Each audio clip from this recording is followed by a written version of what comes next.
इस कार्यक्रम के पुण्यार्चक हैं श्री रतन लाल जी, श्रीमती राजप्रभा, अशोक, ममता, आदित्य, रिद्धिमा, आकाश एवं विशाल सेठी कोलकाता, श्री सुनील जी, श्रीमती आशा जी, विक्की, श्रेया, सिद्ध एवं अद्विता, हैदराबाद। माता पिता श्रीमान रूपचंद जी, कमला जैन, दिनेश जैन, रेखा जैन, दिवेश जैन, दिशा जैन। गंगवाल परिवार, प्रवासी मुंबई, निवासी Beawar. Creations bag, school bag, college bag, air bag, trolley bag, file bag एवं सभी प्रकार के बैग्स के निर्माता, specialist in complimentary bags, Pankaj Kumar Jain, Dharavi, Mumbai.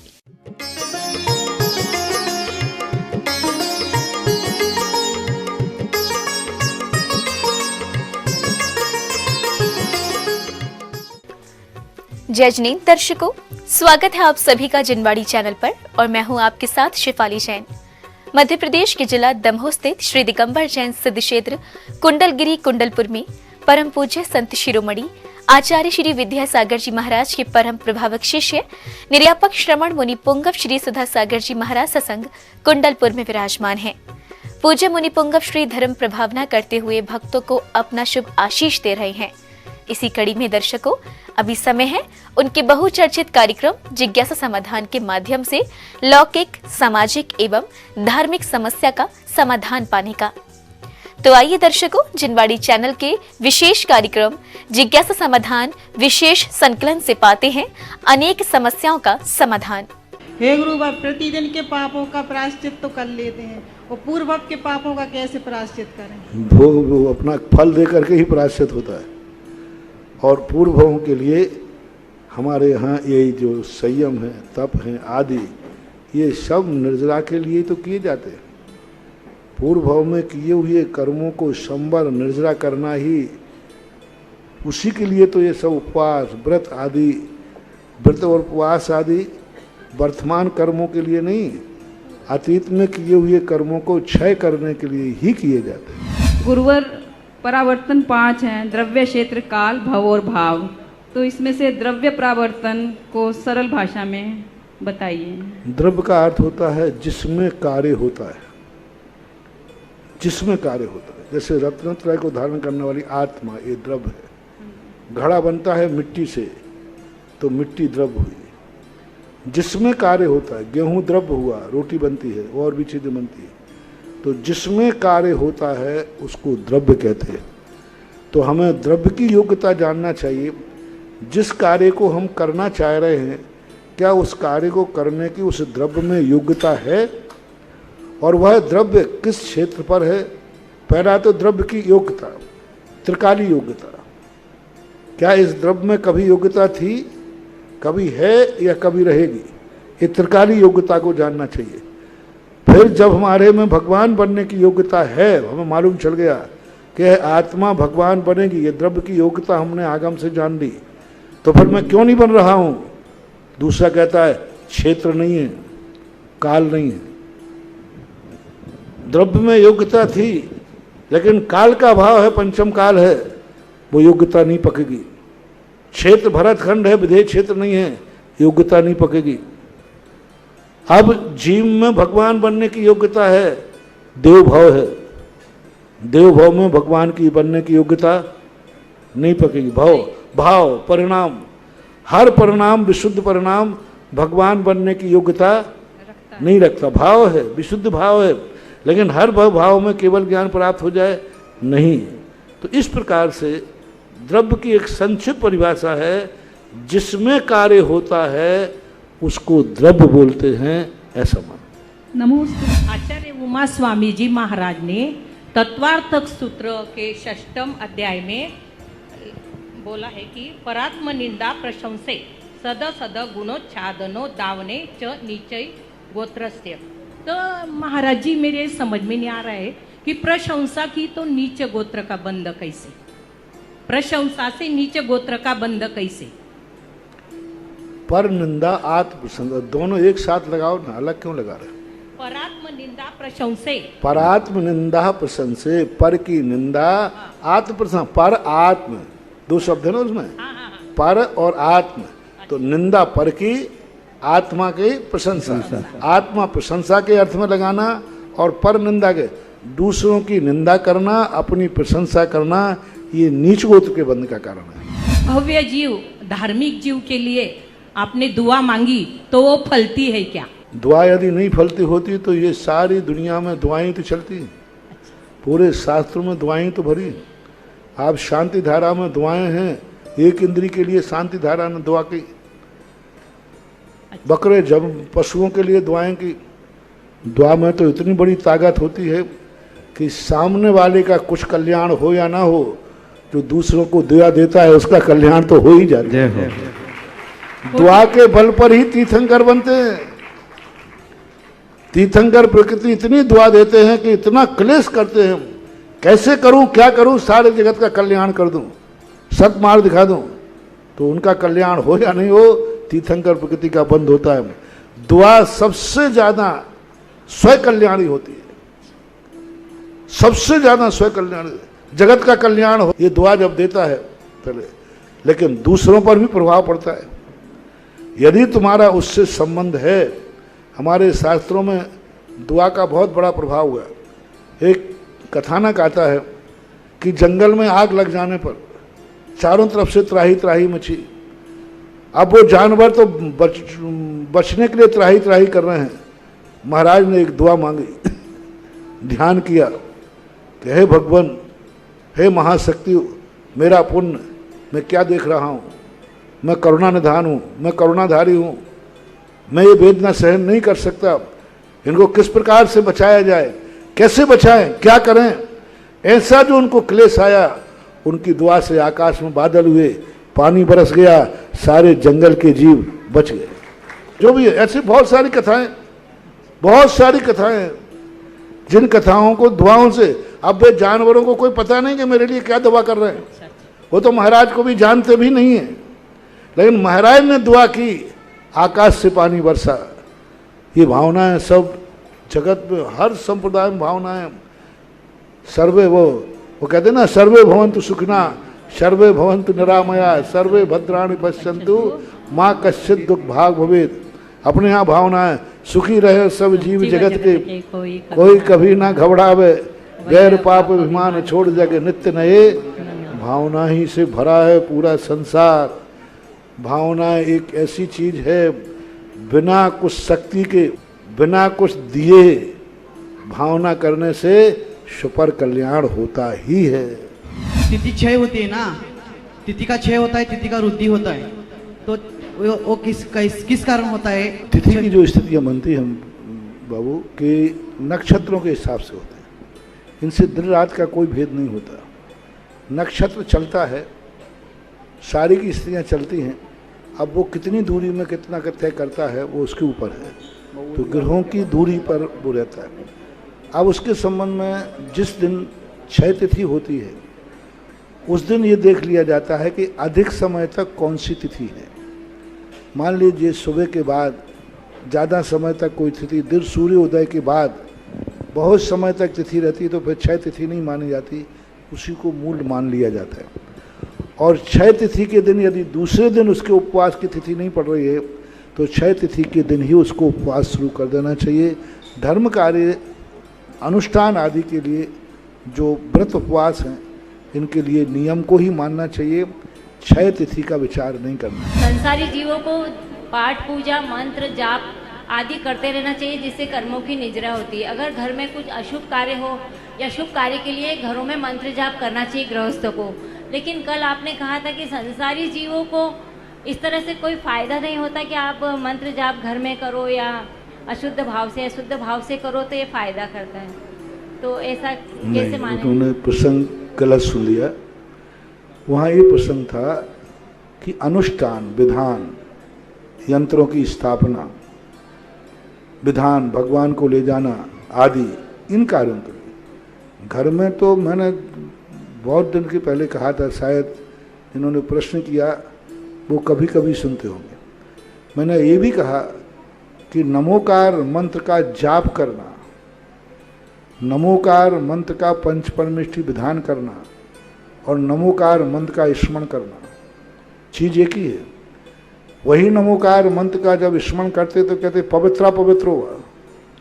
कहीं भी करो, किसी भी दिशा में करो, कहीं भी करो, जहां जहां मौत आ सकती है वहां वहां करो। बाथरूम में है, टॉयलेट में हो, वहीं पर तकलीफ होने लगी तुम्हें, नमोकार मंत्र का स्मरण करो। मुंह से भी निकल जाए तो कोई बड़ी बात नहीं है, लेकिन जाप के लिए अब स्थान थोड़े से बढ़ जाएंगे। कुछ स्थानों पर आपका निषेध करने पर आप उस गंदे स्थान पर जाप नहीं दे सकते। नमोकार मंत्र वही है, जाप में भी वही है और स्मरण में वही है, लेकिन जाप संकल्प है, अनुष्ठान हो गया। अब फिर बाद में नमोकार मंत्र का पंचपरमेष्ठी विधान, उसके लिए और विशेष स्थान चाहिए। तो वो विधानों का प्रसंग था कि अनुष्ठान जैसे जैसे अनुष्ठान का रूप बनता जाए, भक्तांबर पाठ कहीं भी बैठ के करो, लेकिन भक्तांबर पाठ में बैठ करके कहीं ऐसा नहीं हुए गड़बड़ अंदर जाके करो गंदे स्थान पर, लेकिन भक्तांबर विधान फिर मंदिर में करो। तो अनुष्ठान का जैसा जैसा रूप बदलता जाता है वैसे वैसा उसका रूप। मुनिराज जब पैर धोते हैं, जमीन में पानी गिरता है कि नहीं? गिरता है। और वही जब चौके में गंधोदक बनाते हो तो एक बूंद, पैर वही है कि दूसरे हैं? वही हैं, लेकिन संकल्प बदल गया। अब एक बूंद नीचे ना गिर जाए, क्योंकि यहाँ उन्हीं पैरों का हमने गंधोदक बनाया है। और उन्हीं पैरों को जब लघु शंका करके आए तो महाराज ने जमीन पे धोया, पानी बह गया। वही गोमटेज बाहुबली पे बरसात का पानी गिरता है, पूरा गिर करके कहाँ जाता है? नाली में जाता है, नाले में जाता है, जाएगी। और वही पानी जब अभिषेक करके करते हैं तब, आज जब अपने बड़े बाबा के यहाँ पानी भरा, पूरा पानी भगवान की मूर्ति को पूरा डुबोया है कि नहीं? तो पूरे पूरे पूरे तलघर का पानी कहाँ गया? गंधोदक रहना चाहिए, कहाँ गया? अब मूर्ति पूरी उसी में डूब गई थी, तो क्या वो पूरे तलघर का पानी गंधोदक हो गया? नहीं हुआ, गंधोदक नहीं हुआ। अब वही जब अपन गंधोदक बनाते हैं तो एक बूंद भी नीचे नहीं गिरना चाहिए, ऐसा भाव करते हैं। तो ये सब चीज़ें भावनाओं के ऊपर आधारित है। प्रसंग बस सोचना चाहिए किस प्रसंग में मना किया है, किस प्रसंग में कहा है। मैंने कहा ना, नमोकार मंत्र कहीं भी पढ़ो, लेकिन लोग कहें कि हमें टाइम वहाँ रखता हूँ, महाराज 4-5 मालाएं फिर जाएंगे। कई लोग आजकल बताते टॉयलेट जाते ना, वहाँ पेपर लेके जाते हैं, जिनको टाइम लगता है। उनकी बात सुना है मैंने, मुझे पता नहीं है, आप लोग सुना है, पेपर पढ़ते रहते क्योंकि उनको टाइम लगता है। तो कोई कहेगा महाराज जी मेरी बहुत मालाओं का नियम है, 4-5 मालाएं वहाँ निपटाना है, नहीं निपटा सकते। तो महाराज आपने तो कहा है पवित्रा पवित्र हुआ दुसतो भी आ ध्यायेत पंच नमस्कारम। वहां स्मरण करना एक अलग चीज है, उस समय भी अपने परिणाम शुभ रखो। शुभ कब रहेंगे? जब पंचपरमेष्ठी का स्मरण करेंगे। तो इस अपेक्षा से कहा होगा, ऐसा ध्यान। गुरुदेव, आज आपने प्रवचन में कहा था इच्छाओं को दबाना नहीं और इच्छाओं का निरोध करो, बात तो एक ही माना। निरोध का अर्थ होता है ऐसा प्रयास किया जाए कि इच्छाएं उत्पन्न ही न हो। इच्छाओं का निरोध, इच्छाएं दबती तो है ही नहीं। आने के बाद ट्यूब में से पेस्ट निकलने के बाद अब अंदर डालो उसको, बस वो तो अब निकल गया तो निकल गया। निरोध का अर्थ है कि आगे इच्छाएं न उठ पाएं। अपने परिणामों को इस ढंग से बनाया जाए कि जो इच्छाएं हैं वे इच्छाएं जितनी उठ चुकी हैं वो तो उसको तो संयम का रूप दे दो। जो परिणाम निकल चुका है संयम का रूप दे दो। जो भाव हो चुके उसको संयम का रूप दे दो। जो कदम उठ चुका है उसको संयम का रूप दे दो, देख के रखना। जो नहीं उठा है उसको उठाने का भाव मत करो।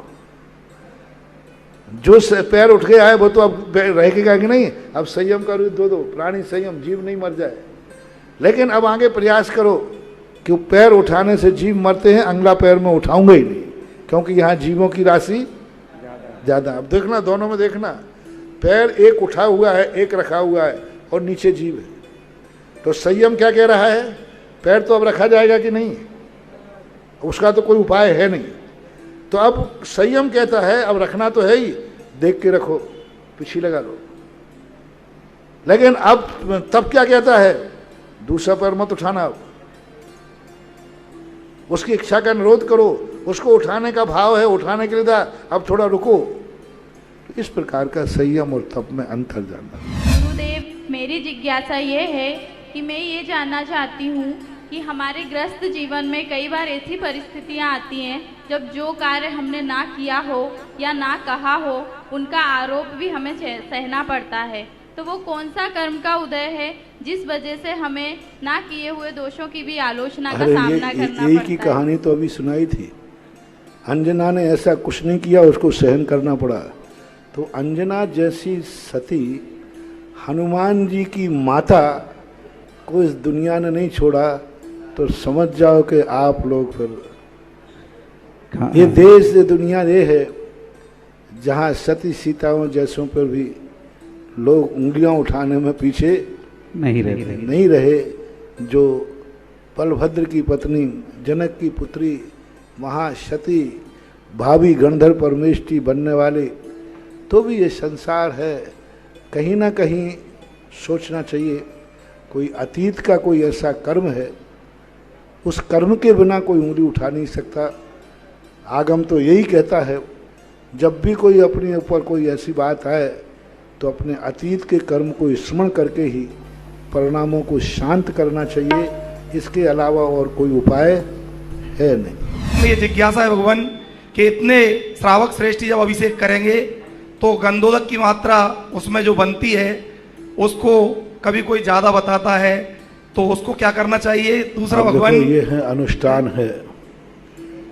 जितनी बड़ी बारात आएगी तो फिर चौका भी तो उतनी बड़ा फैलेगा, बर्तन भी उतने होंगे, पानी भी उतनी ढुलेगा। अब ये तो कह सकते हैं कि सौधर्मंद भगवान का अभिषेक एक कलश से भी हो सकता था, एक लोटे से भी हो सकता था, लेकिन भगवान को 1008 कलश ढालने की क्या जरूरत पड़ी थी? अरे भगवान को नहा नहीं था, एक लोटा, कितने से तो बालक थे, बेटा हाथ भर के भी नहीं होंगे सुबह, एक लोटे। अब 1008 कलश एक साथ, और वो छोटे मोटे नहीं,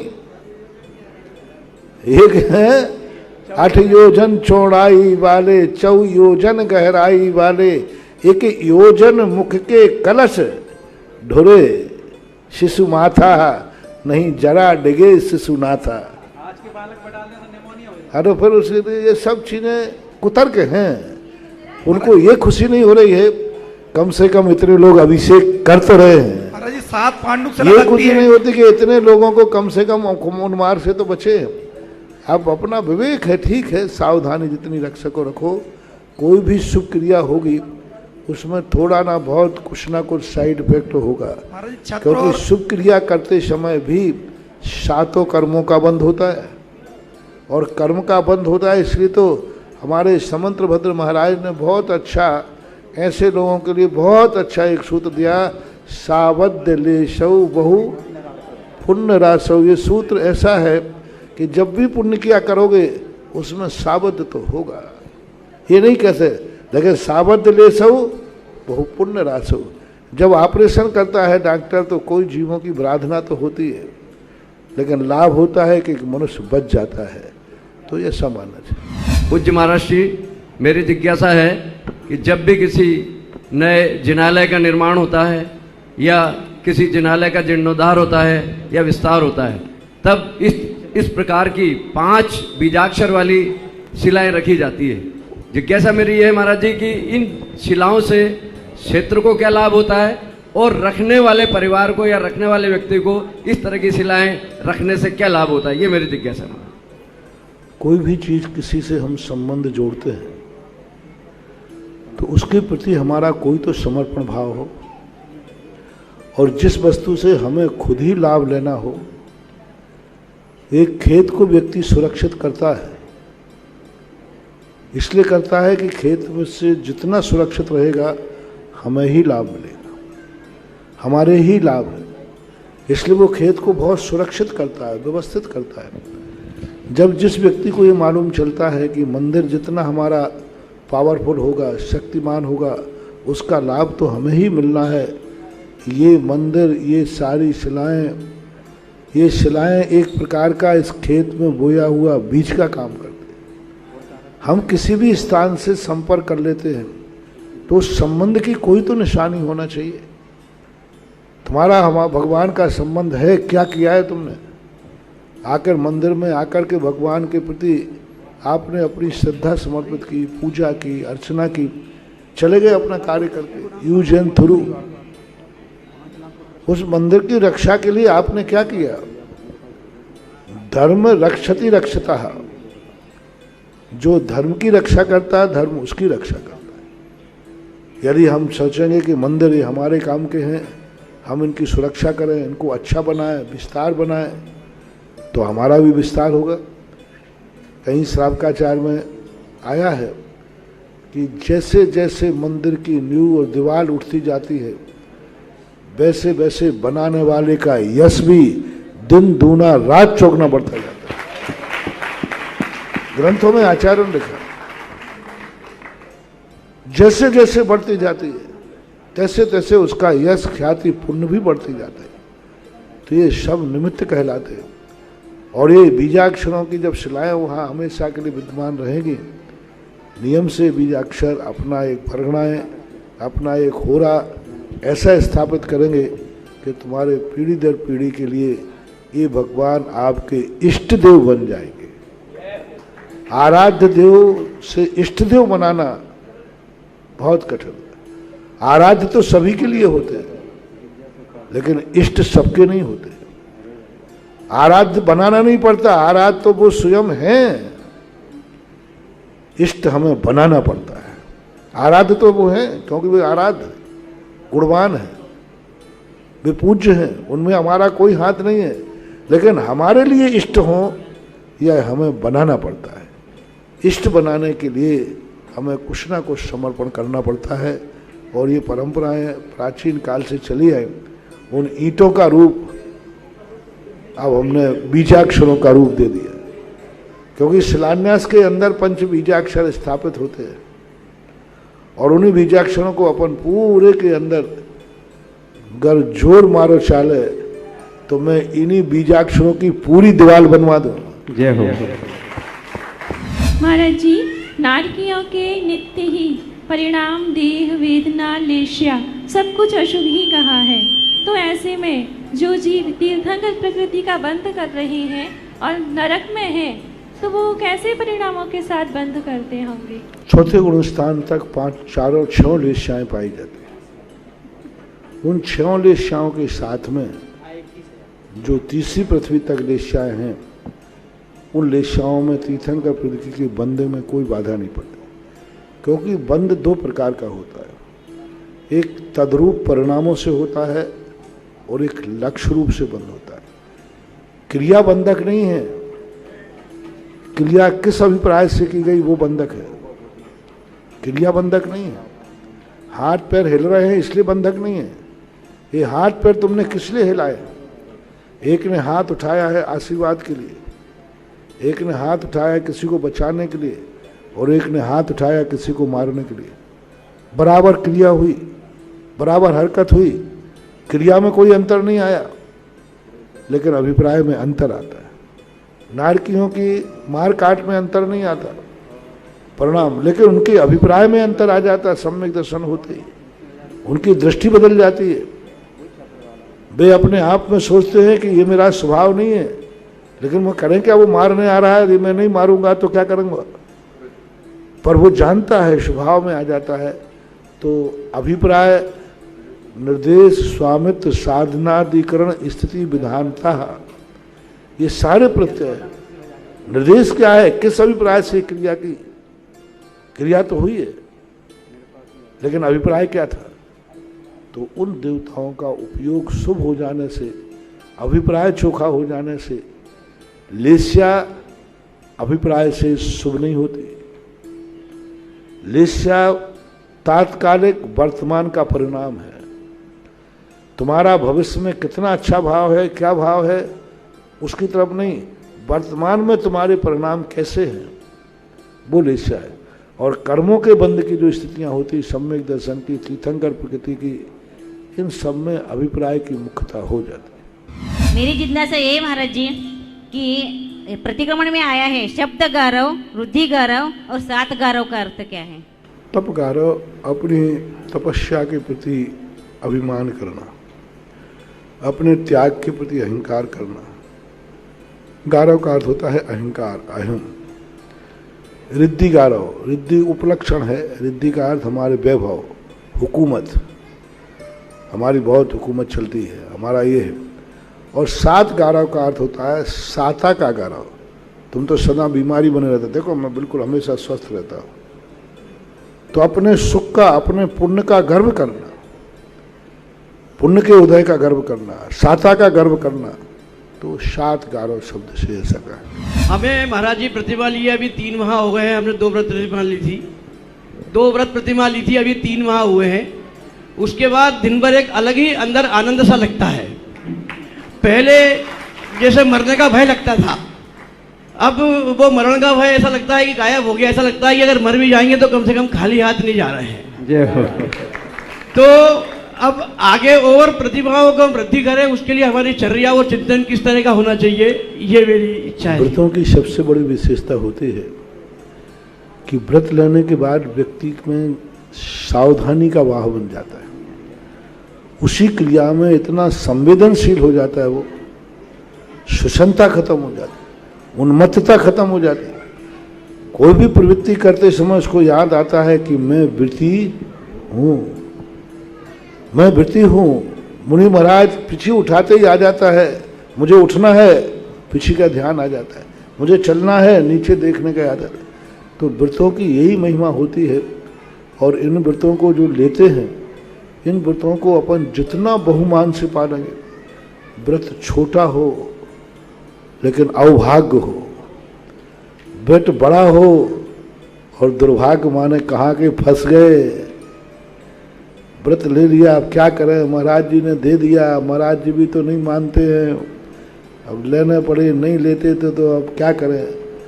छोटा व्रत सही, उछलने दो आनंद, उछलने दो आनंद। एक ऐसी आनंद की अनुभूति हो कि मैंने न जाने कितने जन्म में पुण्य किया कि मैंने ये व्रत लिया। व्रत में पुण्य नहीं है, व्रत लेने के बाद जो अवभाग्य का आनंद आता है, अंदर परिणति आती। सामायिक में आनंद नहीं है। सामायिक में बैठते समय जो आनंद आता है, कम से कम इतनी देर के लिए मैं प्रवृत्ति से बच गया, मन वचन काया की चंचलता से बच गया। 1 घंटे में अपने आप में अवभाग्य है। तो जो व्रत है तुम्हारा, इसमें जितना तुम आनंद की अनुभूति कर सको करो, और फिर जहाँ तक आनंद बढ़ता जाए वहाँ तक व्रत बढ़ाते जाओ, बस यही बात है। गुरुवर हम श्रावकों के 6 आवश्यक होते हैं। तो जब हम गुरुदेव की नवदा भक्ति करते हैं तो 6 आवश्यक में से हमारे कितने आवश्यक उसमें निहित हो जाते हैं, जिज्ञासा का समाधान करें। नवदा भक्ति के समय सभी आवश्यक यदि एक में शामिल हो जाएंगे तो फिर दूसरे आवश्यक की जरूरत ही नहीं पड़ेगी। एक रोटी में सब कुछ होता है, रोटी में बताते सब कुछ होता है, फिर सब्जी की जरूरत ही क्यों पड़ती है। सब कुछ होता है, रोटी से पेट तो भरता ही है ना, फिर सब्जी क्यों खाते हैं, फिर और चीज़ों का खाना क्यों होता है। इसी प्रकार नवदा भक्ति में सब कुछ आ जाते हैं। ऐसा ठीक है, एक महिमा बताने के लिए कहा जाता है, लेकिन नवदा भक्ति अलग है। वो 6 आवश्यकों में एक पेपर है, एक पेपर में सारे पेपर गर्भित नहीं होंगे। इसलिए नवदा भक्ति ही है। कुचित कदाचित कभी स्थिति बन जाती है। तो देखो, जैसे आपको पूजा का नियम है लेकिन नहीं कर पाए, कहीं बिहार है कहीं चौके में, तो मुनिराज की आपने पूजा की, वो अपवाद मार्ग में उसको मान लिया जाता है, अपवाद मार्ग में मान लिया जाता है। लेकिन उसको हम मार्ग बना देंगे तो फिर बहुत बड़ा गलत हो जाएगा, क्योंकि लोग परमार्थ तो चाहते ही हैं। तो उसको ऐसा गर्भित करके अपन को चिंतन नहीं करना। अपन को यही सोचना है कि जितने आवश्यक हैं हम सब अलग अलग करेंगे। एक में सब शामिल कर लोगे तो आध घंटे में निपट जाओगे, और 6 अलग अलग करोगे तो कम से कम 6 घंटे तो शुभ उपयोग लगेगा। इतना तो होगा, ऐसा माना। महाराज जी, ये जिज्ञासा समय सार ग्रंथ से है।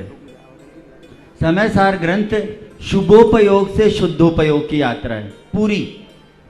पहले शुभोपयोग जिसका हो वही इसे अध्ययन करके शुद्धोपयोग की यात्रा कैसे करे इसका पूरा वर्णन है। लेकिन महाराज जी एक चीज इसमें समझ में नहीं आती, इसमें 3 गाथाओं में सोना बनाने की विधि का वर्णन किया गया, तो महाराज जी इसका ये क्षेपण हुई या वास्तव में आचार्य कुंदकुंद भगवान ने वहाँ सोना बनाने का जो विधि बताई उसमें उपादान को सिद्ध करना था, निमित्त को, क्योंकि समय सार में उपादान की प्रधानता है। और उस गाथाओं के द्वारा, क्योंकि उदाहरण कभी भी दिया जाए परिचित दिया जाता है, आकर्षित दिया जाता है, जिस उदाहरण को सुनने में लोगों की रुचि बढ़ जाए, तो सोना बनाने की विधि में लोगों की रुचि। उदाहरण ऐसा नहीं देना कि अरे कहाँ का उदाहरण सुना दिया, उदाहरण तो नहीं, रुको भैया अभी महाराज उदाहरण सुना रहे हैं, तो उदाहरण रुचि कर दिया जाता है। सबसे रुचि का उदाहरण है लोगों का सोना बनाने की विधि। तो सोना बनाने की विधि बनाने के समय तुम लोग सब बैठ गए, सब जाने वाले थे, उन्होंने कहा सुनो रे भाई सोना बनाने की विधि, और बने रुको रुको, सब रुक गए। अंत में कह दिया तुम्हारे उपादान में है, तो यानी धर्म भावेन, धम्म भावेन शब्द का प्रयोग किया। धर्म यानी उपादान, धर्म माने अपना खुद का पुण्य, वो है तो ये गाथाएं छेपक नहीं है, ये गाथाएं उपादान की शक्ति को प्रकट करने वाली हैं। यानी सारे निमित्त मिल गए, सब कुछ मिल गए, सब कुछ मतलब जो भी सोना बनाने की विधि सब, लेकिन उपादान उसमें नहीं हुआ। तो ऐसा हमारे अंदर पूज्यवर वीरसेन स्वामी ने धवला जी की 11वीं पुस्तक में लिखा, अनेक निमित्त मिलने पर भी काम हो कोई नियम नहीं, लेकिन उपादान मिल जाए फिर निमित्त कम भी मिले तो भी कार्य होने में तब क्षमता होती है। तो वहाँ उपादान की मुख्यता मिली है। उस गाथा में शुद्ध समय सार झलक रहा है, उस गाथा में शुद्ध आत्मा की महिमा झलक रही है, उस समय उस गाथा में शुद्ध उपादान की महिमा झलक रही है कि उपादान के बिना सारे निमित्त व्यर्थ है। ऐसा वास्तुशास्त्र का अध्ययन करते समय महाराज जी हमें ये पढ़ाया गया था कि किसी भी रचना का आकार भौतिक दुनिया में होने के पहले मनुष्य के मन में उसका सृजन होता है। तो महाराज जी मेरी जिज्ञासा ये है कि आपके आशीर्वाद से ये जो अनेक विशाल अद्भुत अकल्पनीय तीर्थों का दुनिया में जो सृजन हो रहा है, तो महाराज जी ये आपके मन में ये अद्भुत कल्पनाएं कैसे जन्म लेती हैं? अद्भुत कल्पनाएं नहीं है, ये यथार्थ सत्य है। मनुष्य की कल्पनाएं इसलिए मानी जाती हैं कि बीच में लोग विस्मृत हो जाते हैं, और जब कोई उसको आविष्कृत करता है तो कहते हैं नया आविष्कार, नई चीज खोज हुई। वस्तुतः ये अनादि अनंतकालीन परंपराएं हैं, ये हमेशा से होते आए।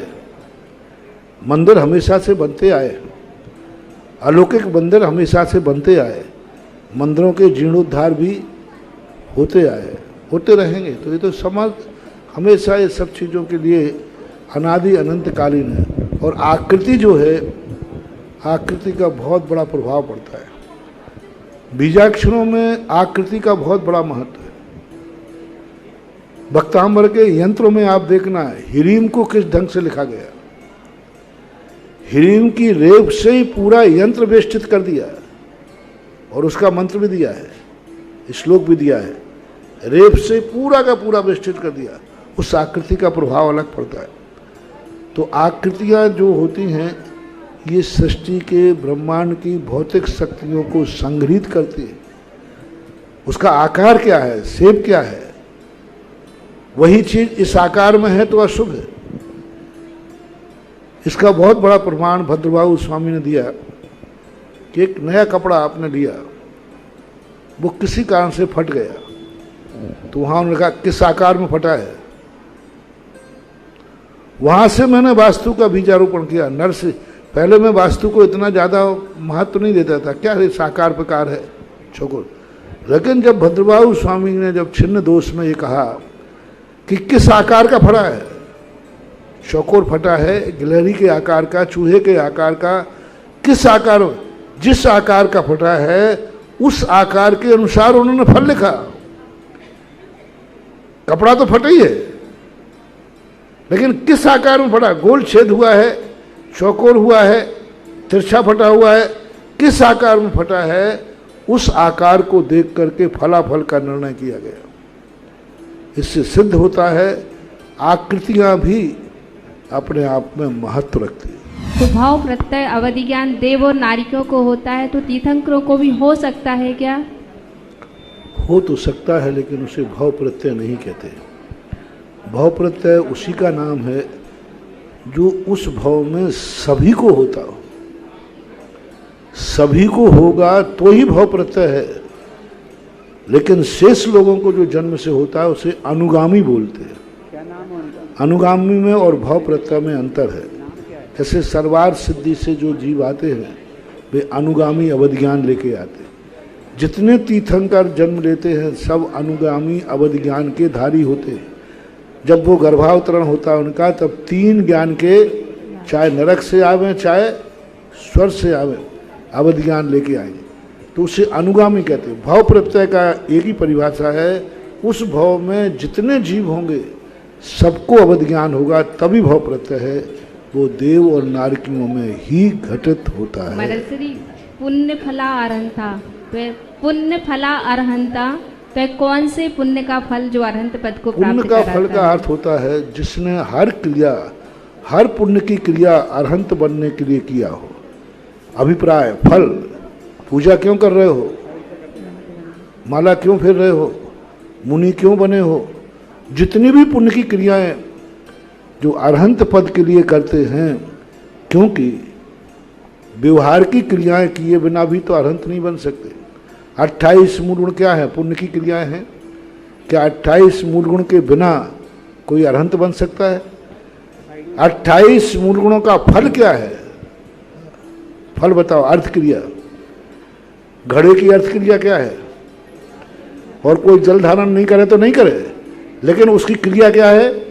28 मूल गुण। ये मुनि पद की अर्थ क्रिया क्या है? बाह्य मुनि पद की मोक्ष। अब मोक्ष प्राप्त नहीं करे वो बात, लेकिन ये 28 मूल गुणों की जो रचना हुई, 28 मूल गुणों की जो कल्पना हुई, 28 मूल गुण जो उपदेश हुआ, इसका मुख्य उद्देश्य क्या था?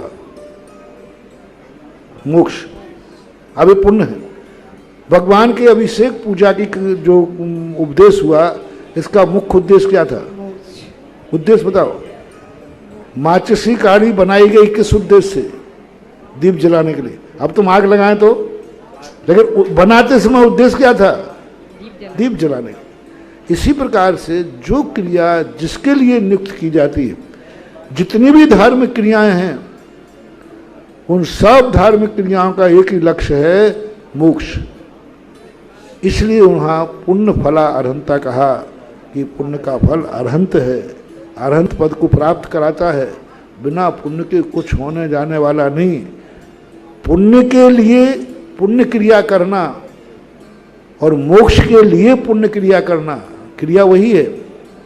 यदि उसने कहा कि जो व्यक्ति पुण्य के लिए मुनि व्रत पालन करता है, मिथ्या दृष्टि है, लेकिन जो पुण्य की क्रिया मोक्ष के लिए कर रहा है वह विधेय है। महाराज श्री, आपने उत्तम त्याग वाले दिन प्रवचन में कहा था कि श्रावक को अभक्ष का त्याग करना चाहिए, और आपने ये भी कहा था उसे भक्ष का भी त्याग करना चाहिए।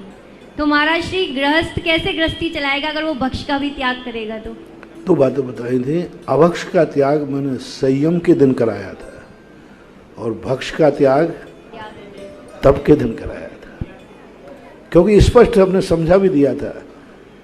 5 पापों का त्याग करना ये संयम कहलाता है, अशुभ का त्याग। और उपवास में जो त्याग खाने योग्य है, रोटी का त्याग करना, पानी का त्याग करना, तो ऐसी स्थिति में गृहस्थ भी अशुभ का तो त्याग करते ही है। समय समय को लेकर 1 घंटे के लिए, 2 घंटे के लिए, अष्टमी चतुर्दशी के दिन मैं सबका त्याग करता हूँ। जैसे आपके लिए विधेय है घर, आपके विधेय के लिए है परिवार। अब इसको तप का रूप देना है। 14 के दिन मैं घर का त्याग करता हूँ, चैत्यालय में रहूँगा। 14 के दिन मैं सारे परिवार का त्याग करता हूँ, मंदिर में रहूँगा। धन का त्याग। हम 14 के दिन किसी प्रकार के धन भक्ष है, आपको भक्ष यानी उपकारी है, रख सकते हो, लेकिन मैं चतुर्दशी के दिन अपने पास कोई धन नहीं रखूंगा, मैं कोई सोना चांदी नहीं पहनूंगा, क्योंकि पर्व का दिन है। अब देखना, आपने जो आपके लिए रखने में कोई नुकसान, रख सकते हो, लेकिन त्याग किया एक दिन का। आप कपड़े सब हैं, नहीं मैं 14 को इतने ही वस्त्र पहनूंगा, अन्य वस्त्र नहीं पहनूंगा। सब्जी खाने योग्य है, लेकिन नियम ले लिया आज मैं 2 ही सब्जी खाऊंगा। तो अब क्या है, वो 10 सब्जियां क्या खाने योग्य नहीं थी, लेकिन आज नहीं खाऊंगा, आज मेरी 14 है। सभी रस भक्ष है, आज मैं एक रस का त्याग करता हूं, ये कहलाता त्याग। ऐसा महाराज श्री, मेरी जिज्ञासा ये है कि ये क्षेत्र पे जो अपन वार्षिक महोत्सव करते हैं, इसका क्या महत्व है और क्या लाभ है और कैसे मनाना चाहिए? अभी मैंने बोला था, अब मेरे से क्या है, द्वारा बोलते बनता नहीं। जी गुरुदेव। जो निकल गया वो तो निकल गया। वार्षिक महोत्सव एक वो संगठित शक्ति है जो फैली हुई शक्ति को इकट्ठा करना। वार्षिक महोत्सव वो कहलाता है, साल भर की जो भूल चूक है उसको संग्रहित करके एक स्थान पर केंद्रित करना। सुबह का भूला शाम को वापस आ जाए। साल भर में जो हमने धार्मिक क्रियाओं में कहीं चूक की है, हम वार्षिक महोत्सव के माध्यम से उस क्रिया को सुधार करते हैं। और जो हमने अकेले किया है, क्योंकि हमें संसार में रहना है, तो हम पाप ही मिलकर न करें, धर्म भी मिलकर करें। संसार को बढ़ावा देना मिलकर के नहीं। संसार का बढ़ावा में आप शादी विवाह करते, संसार का बढ़ावा है मिलकर करते। जन्मदिन मिलकर मनाते, सालगिरह मिलके बनाते हैं, नागल मिलके कराते। जो जो संसार के कारण है उन सबको मिलकर करते हो। तो वार्षिक महोत्सव ये है कि हे प्रभु, मैं धर्म भी मिलकर करूंगा। यही तो सबसे बड़ी बात है कि हम संसार के पाप कार्य तो सब मिलजुल कर करते हो, लेकिन धर्म के कार्यों में, हाँ कई जगह होता है सब, संसार के कार्यों में सब मिले रहते हैं। जब धर्म की कार्य है, तुम्हारी जाजम अलग, मेरी जाजम अलग, तुम्हारा मंदिर अलग, हमारा मंदिर अलग। और शादी विवाह में सब मिलते हैं। शादी विवाह में कोई 13 पंथी 20 पंथी नहीं है, सब एक ही पंथी है, शादी पंथी। लेकिन धर्म की बात है तो ये कभी कभी ऐसे कोई कार्यक्रम करना चाहिए जिसमें हम सब एक हैं, परिवार एक है, समाज एक है, रिश्तेदार एक है। तो धर्म कार्य को एक सामूहिक रूप लेना एक बहुत बड़ी परंपरा रही है, आदर्श परंपरा रही है। क्योंकि कई बार हमारे जीवन में ऐसे मौके आते हैं जो हमें संसार के कार्य मिलकर ही करना पड़ते हैं। राजा को कहा कि तुम मिलकर के अकेले युद्ध नहीं लड़ सकते, अकेले युद्ध नहीं लड़ सकते, युद्ध के लिए सेना चाहिए, युद्ध के खर्चा के लिए प्रजा चाहिए, राजा अकेला नहीं बन सकता। तो राजा को नियम बनाया है कि जब तुमने राज्य के कार्य, राजनीति के कार्य प्रजा के सहयोग से किए हैं, सेनाओं के सहयोग से किए हैं, तो तुम जिंदगी में एक महायज्ञ करो जो सारे प्रजा के सहयोग से करो। राजा को अनिवार्य दिया। वैष्णव दर्शन में तो नियम किया, जो राजा अपनी जिंदगी में सारी प्रजा को मिलाकर के पूरे के यज्ञ नहीं करता है, वो उसकी राजनीति को विफल मानते। जैनागम में भी यही कहा, चक्रवर्ती के लिए कल्पद्रुम महामंडल विधान।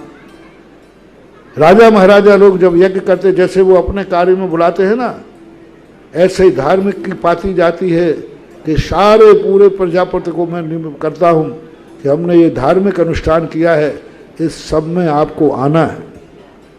पाती का उल्लेख लिखा, सबको इकट्ठा करके करो, अकेले मत करो विधान, आत्मीजनों को बुलाओ। तो इनके बहुत बड़े दर्शन होते हैं, लॉजिक होते हैं। अब हूबहू हम वही नहीं बोल पाएंगे जो अभी बोला, क्योंकि मेरे पास लिखा पढ़ी नहीं होती है। हाँ, जो बोल दिया आपको यूट्यूब पे आपको मिल जाएगा शायद, क्योंकि मैंने देखा था एक कैमरा सामने लगा था, वो कैमरा लगा है वो कहीं ना कहीं तो वो भेजेगा पक्का है। मोबाइल और कैमरा एक ऐसी चीज़ है कि वो कहीं ना कहीं हो जाएगा। तो जो अभी बहुत मार्मिक भाव आया था, अभी यहाँ चांदखेड़ी का आज वार्षिक महोत्सव मनाया गया। ये चतुर्दशी को दोपहर में जो कलशाभिषेक होते हैं, इसको मैंने सप्रमाण आगम से, तर्क से, मनोवैज्ञानिक ढंग से, अभी हमने कलशाभिषेक के समय पर कहा था, सभी लोग यदि दोबारा मेरी बात सुनना है तो यूट्यूब से ही सुन पाओगे, मेरे मुख से तो कुछ नया ही सुना होगा। अब अभी जो मैंने बताया उस समय नहीं कहा होगा, उस समय की बात उस समय की थी, उस समय की परिणति थी।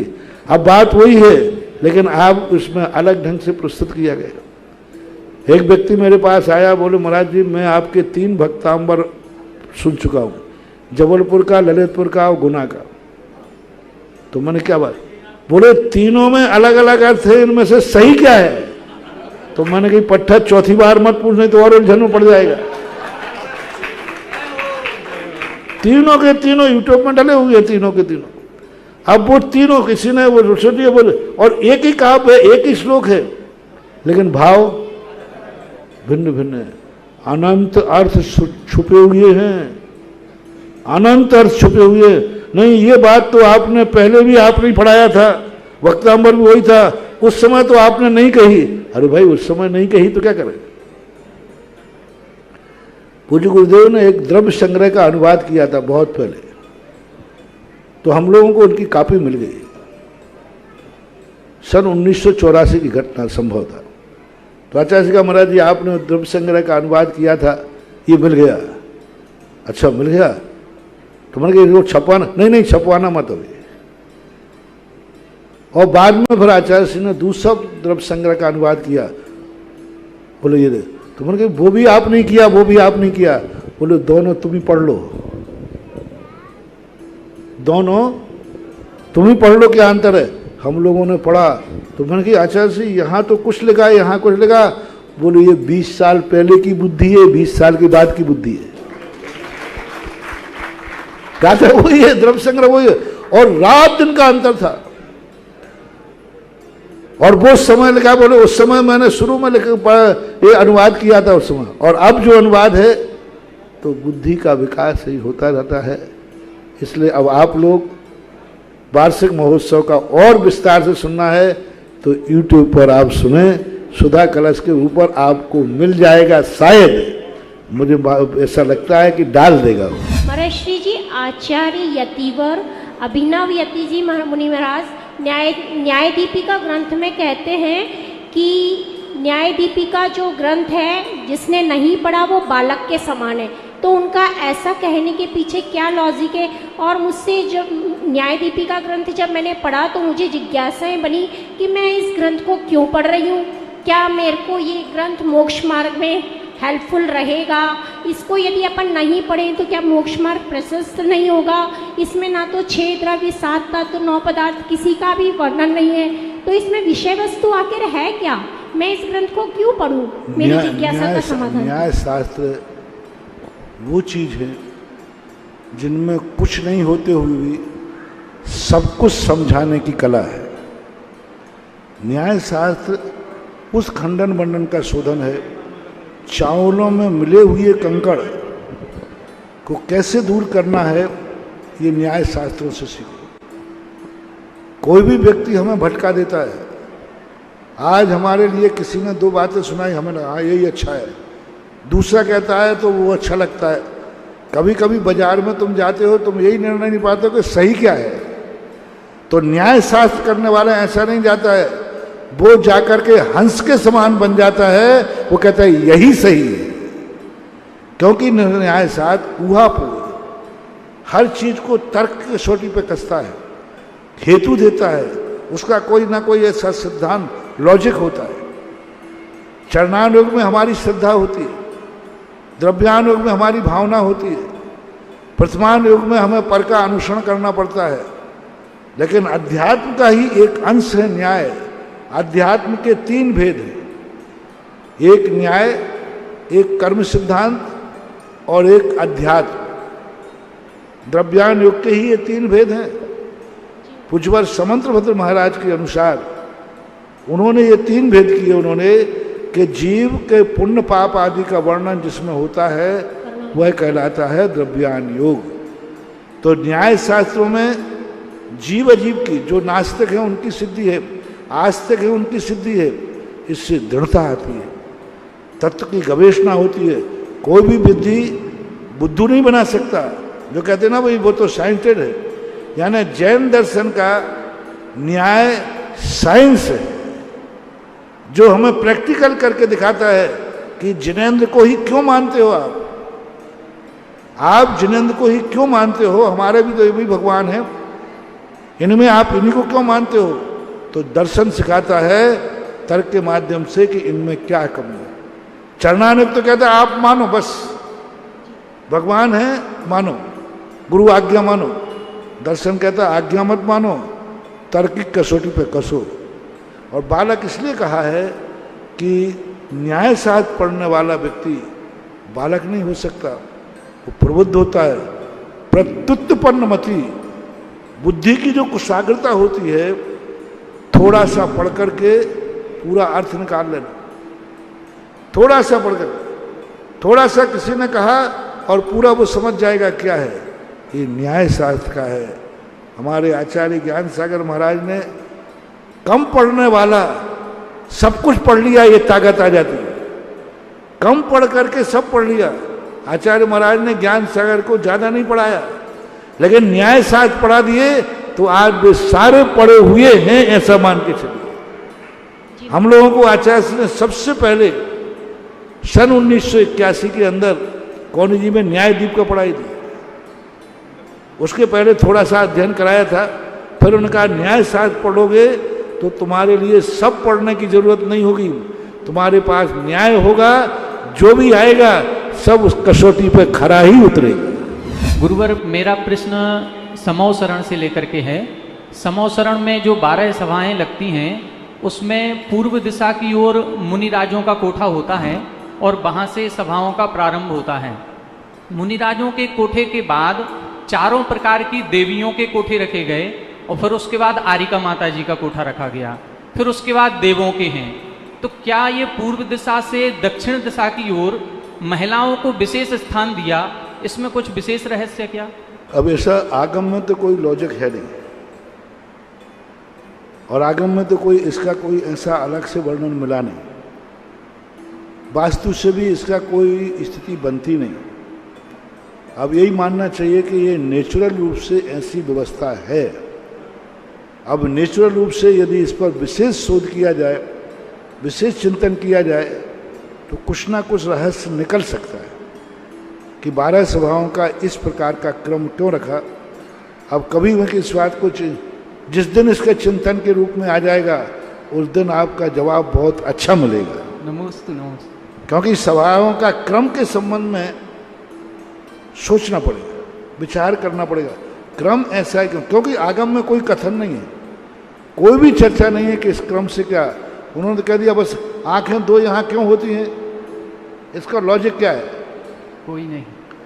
अच्छा होता कि एक आंख आगे होती, एक पीछे होती, लेकिन दो आंखें यहाँ होना, कान यही होना, अब इसका कोई लॉजिक दिया ही नहीं, है ही नहीं। अग्नि गर्म क्यों होती है? होती है। इसी प्रकार 12 सभाओं का क्रम क्यों होता है, अभी तो यही मानना चाहिए, होता है सो होता है। दर्शकों, अभी आप देख रहे थे जिनवाड़ी चैनल का विशेष कार्यक्रम जिज्ञासा समाधान विशेष संकलन से।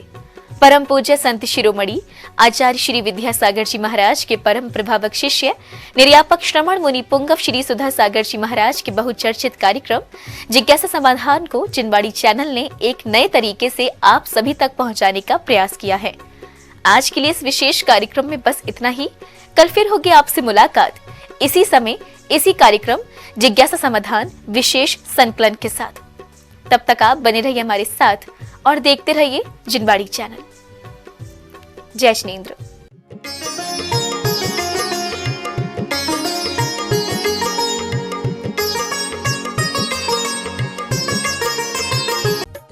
इस कार्यक्रम के पुण्यार्चक थे श्री रतन लाल जी, श्रीमती राजप्रभा, अशोक, ममता, आदित्य, रिद्धिमा, आकाश एवं विशाल सेठी कोलकाता, श्री सुनील जी, श्रीमती आशा जी, विक्की, श्रेया, सिद्ध एवं अद्विता हैदराबाद। माता पिता श्रीमान रूपचंद जी, कमला जैन, दिनेश जैन, रेखा जैन, दिवेश जैन, दिशा जैन, गंगवाल परिवार प्रवासी मुंबई निवासी Beawar. Creations bag, school bag, college bag, air bag, trolley bag, file bag एवं सभी प्रकार के बैग्स के निर्माता, specialist in complimentary bags, Pankaj Kumar Jain, Dharavi, Mumbai.